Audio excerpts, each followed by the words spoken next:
We're just laughing because this tree has a sweater. And you asked if it's like good so for the tree. Is this okay for the tree, or is the tree? I have no idea, but it looks really cool, and I mean it's at least breathable. So it's not like you're totally blocking their pores. I have never seen anything like that. That is great. I don't know, it just made me happy today. A tree with a sweater.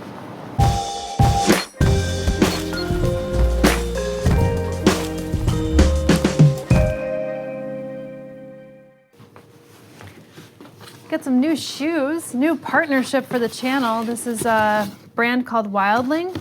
It's like upside down. And I have to tell you, I already really like their shoes. First of all, for anybody who has big feet, all raise your hands. You always want to pack lots of different types of shoes, but they take up all your space in the bag. And these are like super flexible. Look, I could even bend these. You could fold them, you could roll them up, you could put them in like your bag, almost like a yoga mat. You could like roll them up like a yoga mat. Look at that. And the idea is like you could really get a sense to feel as if you're walking on the earth, you know, as if you're walking barefoot. And they're very easy to put on and off. And so I'm gonna take them for a swirl today. I mean, it really does feel like I'm wearing just some glorified socks, which is nice. But we're gonna go some plant shopping today, or I can't promise you that I'm gonna be buying any plants, but I'm going to check out the plant shops. First one on the list is Crest hardware. See how easy these just go on and off? And look how flexible they are. I feel as if my feet could breathe and I could just move about them really easily. I mean, look at this. Dink, dink, dink, dink, dink, dink. That's nice. I'm really enjoying that. Time to go. It's gonna be a little chilly today, so I'm gonna put my winter jacket on. I made the mistake of going out earlier today without a winter jacket, and it was cold. I haven't done a Brooklyn plant run in a while, and the plant shops, some of the plant shops have gone out of business from the pandemic, and some new ones are in Brooklyn now, so I thought I'd pay a visit to all of them. So we're going on a little Brooklyn adventure today.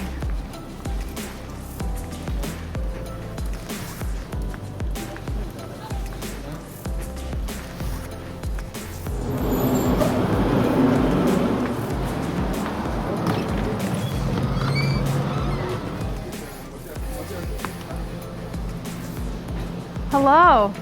Good morning. Hey there, honey. What you got in your hand? Do you have a peanut? Did you eat that peanut? So let's look at the interior plants after. We'll go outside and check out some of their exterior plants. So they actually just renovated this back area because, believe it or not, Crest Hardware is like cool enough where they actually do weddings back here, which is so cool. So they have like this little aisle now, and they have more landscaping than they typically did. So when we filmed back here, I don't know, like a few years ago, it looked a little different, but you have to have a little bit of imagination for the plants right now because it's winter, so some of them don't look as great. I actually have to point out this one.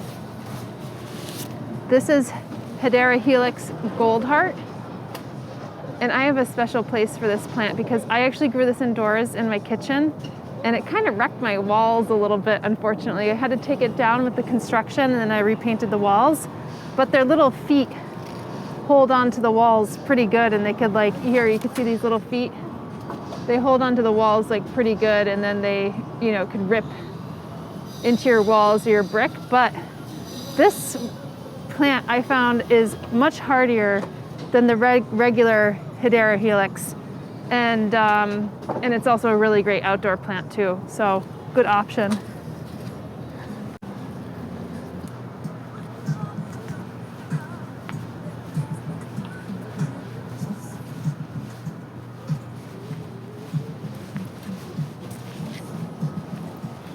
All right, so I'm starting to look at a lot of outdoor plants now, even though I can't really plant a lot of outdoor plants here, but I'm thinking about upstate. I love this one. I don't think this is hardy in the winter though. This they call Euphorbia donkey tail spurge. I believe this is called Euphorbia myrcetines or something like that. I'll have to get the exact scientific name, but I love the geometry of this plant. So if you see it straight on, it looks really cool. And I love the color of it. So I'm thinking about this like more for, you know, maybe like a rockery. Yeah, it's really nice, especially when you see them in bulk like that. And then this one's interesting. This one looks like a more cultivated variety. So this is Gaultheria procumbens, and this is wintergreen. So the leaves actually have a wintergreen flavor. So you could use that if you're like ever in the woods and you're like, oh, I have bad breath, or I just ate garlic right now. I could actually chew on some of these leaves. But this is a cultivated variety because these leaves are huge and the berries are huge. And when you see them growing in the woods, they are really scandent. They kind of grow low to the ground. They have really tiny leaves and really tiny berries. So these are great, you know, especially in like a shaded woodland area.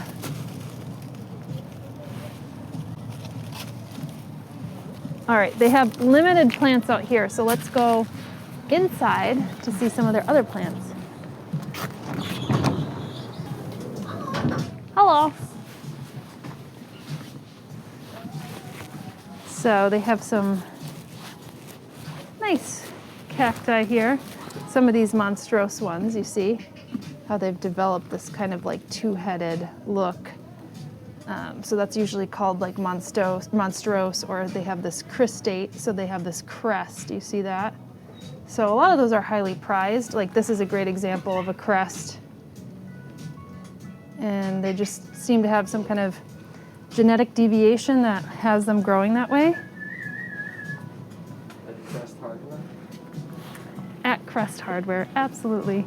This is my favorite section. Like look at this little wood walkway. So nice. Oh, here they have some of those aloes too. This is called aloe marmalade. It's nice. It's very similar to mine, except mine has a little bit more like pink streaks in it.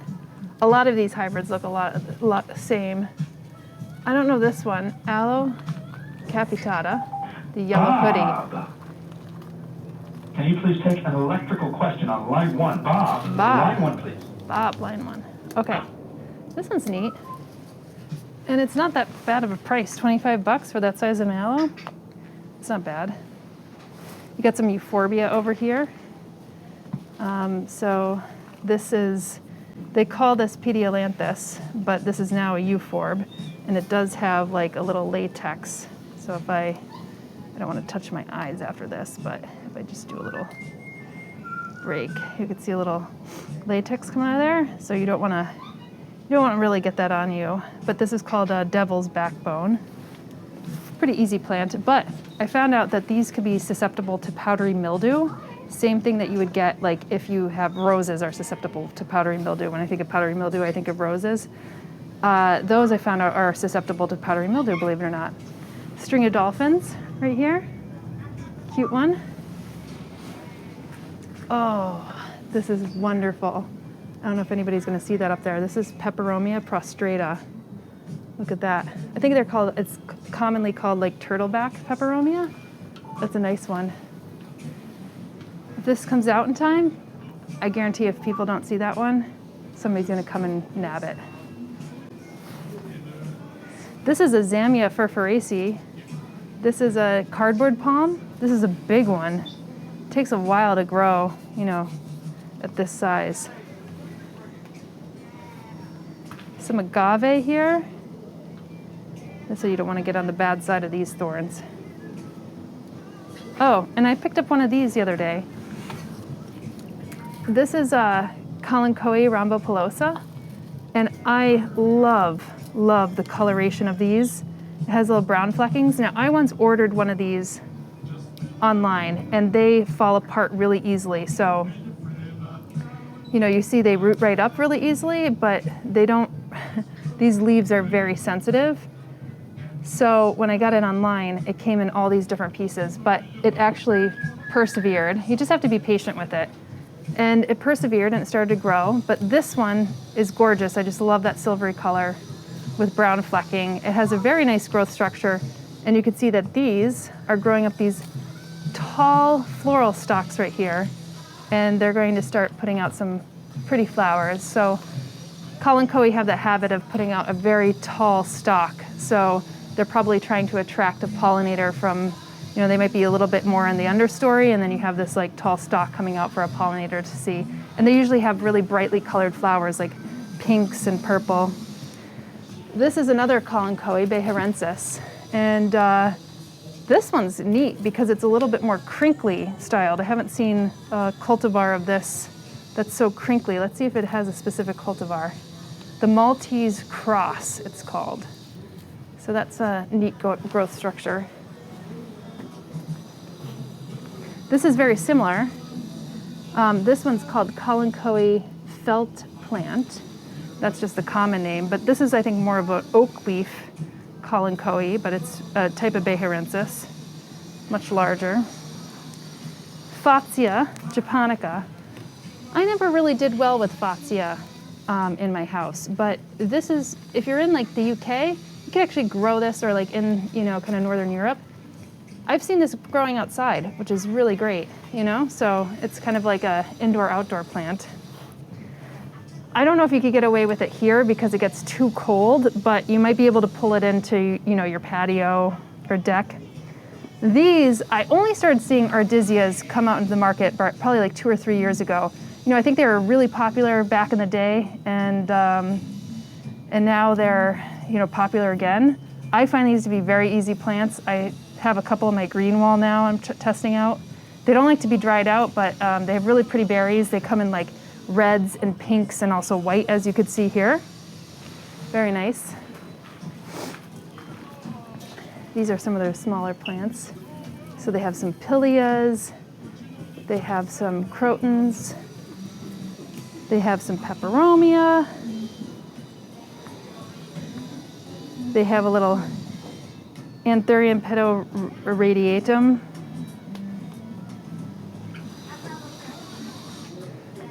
A huge spotted Dalmatian, I'm joking, it's not a Dalmatian, Dieffenbachia.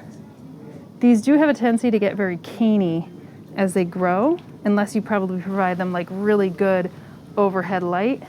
Then you could see some Pachira aquatica back here. I need to repot my Pachira pretty soon, so it's in need of a repotting. And then you have this nice fishtail palm right in the back over here that's kind of hulking in the corner. Let's see what else I could see. They have some tetrastigma vines, so this is the same thing that I have hanging up in my kitchen. Little tetrastigma.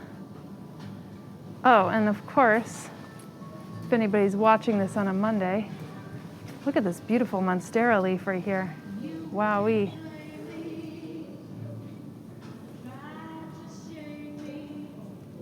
Great music for you. Yeah, as I'm stroking the plant. Ah, yeah. Somebody get the spray bottle out. Okay. So this is strawberry begonias. They're not related to the begonia, though. This is Saxifraga stolonifera, and it's called stolonifera because it sends out these stolons, which are these like kind of above ground rhizomes, and they have these little babies that come off of it, which is really cool. And then Procris repens right here, one of the easiest plants to grow in your home. So it used to be called Paleonia repens, but these, you could see they have this kind of prostrate habit. They grow along the forest floors, very easy to grow. Philodendron brantianums, very nice silver flecking. I have not grown this up on a stake. I tried to grow one up on a birch pole and it just wouldn't take to the birch pole, but these do get larger leaves if you're able to actually manage to stake it. Peperomia argyria, these are quite popular too, so I'm shocked that this one's kind of sitting here and nobody's picked this one up. Kind of a fickle one. You know, if you overwater this, it will start to rot very easily. So one of those peperomias that's kind of on the edge of easy and yet hard sometimes. You kind of got to get the right touch with that one. Hey there, how's it going? Look at him. I know, he's like crawling up and down. Oh, what's going on? You going up and down the pole? You're pretty.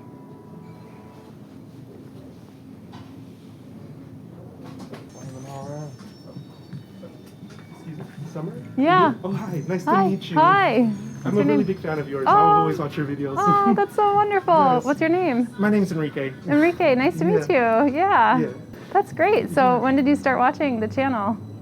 Quarantine. Okay, Yeah, so I'm basically like a new plant parent. yeah, I was gonna say I just actually met someone here the other day, and she said I just became a plant parent like during the quarantine, and Yeah, I think everybody has. Honestly. yeah, that's good. Where do you live around here? Do you live around here? Or? Yeah, I live in East New York, Brooklyn. Oh, okay, right on. So Yeah. so you just kind of made a little trip down here. Is this the closest place to you, or? No, there's other ones. There's Brooklyn Plantology too. I actually haven't been to that one yet. Oh, it's by Cypress, I think. Okay. I'm not really sure on Yeah, the locations. Though. yeah. Brooklyn Plantology has really good plants too. Oh, nice, awesome.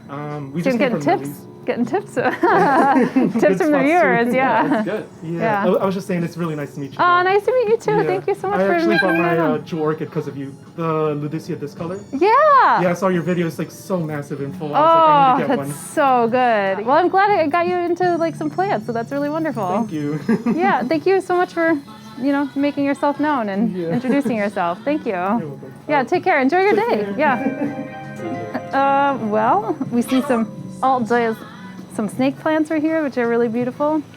So these are the. There's a few that have this kind of silvery view look. This is Sayori, and there's a couple other like Bantel Sensation and a number of others that have this like silvery flecking.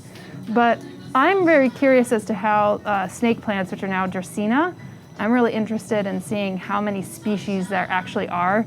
Right now, the count is around 90, but they're doing some genetic analysis on snake plants to actually see if there's more or less of them, because genetically they all kind of look similar. But you can see that this one has a little bit more like spoon-like. So it has this like a little red neck, and then they have these spoons on top. And then this one's also a little bit more silvery. But this is probably a version of Dracaena trifasciata. The other thing that's kind of neat, I saw this come out in the market like 3 years ago. These are little mini ZZ plants. So Zamioculca samiofolia, and they don't grow much larger. They're kind of like a little bit more ripply, and they don't have the same kind of stature. So you can see how this one's a little different. This one's a little less crinkly, and then this one will grow a little bit more compact. So very good, for people who don't have a lot of space in their home, because a ZZ plant can get really large. Now look at this Dieffenbachia. It's actually blooming. So you can see the Spadex and the Spathe here. I don't always see it in bloom, so that's kind of neat.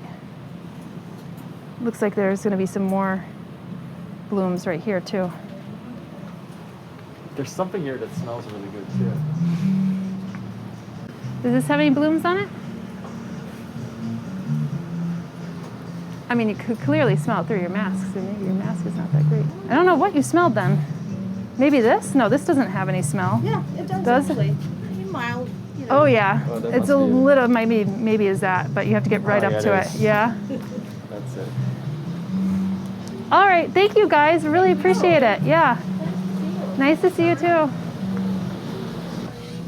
All right, so that was a little bit of Crest hardware. If you go down this one, by the way, they expanded their garden center, and now they have a ton of planters as well. So it's a really good resource for Brooklyn.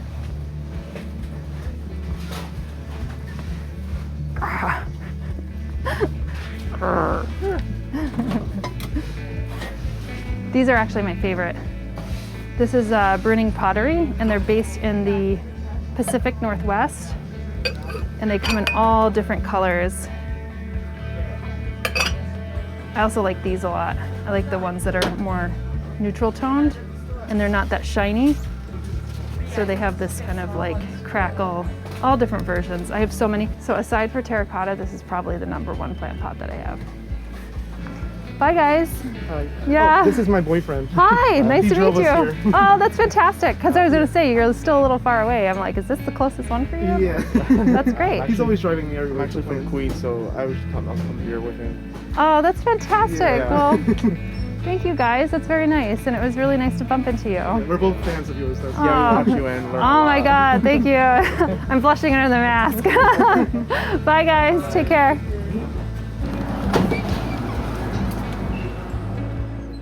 Stay tuned for the next episodes because we'll be continuing our tour through local plant shops. And if you enjoyed this video, give it a thumbs up. And if you're keen to help the channel grow and see more botanical content, subscribe and hit that notifications bell while you're at it. I'll see you in the next episode. I'm just really curious if I feed them seed, if they like that better than bread, because these guys have constantly been on a bread diet.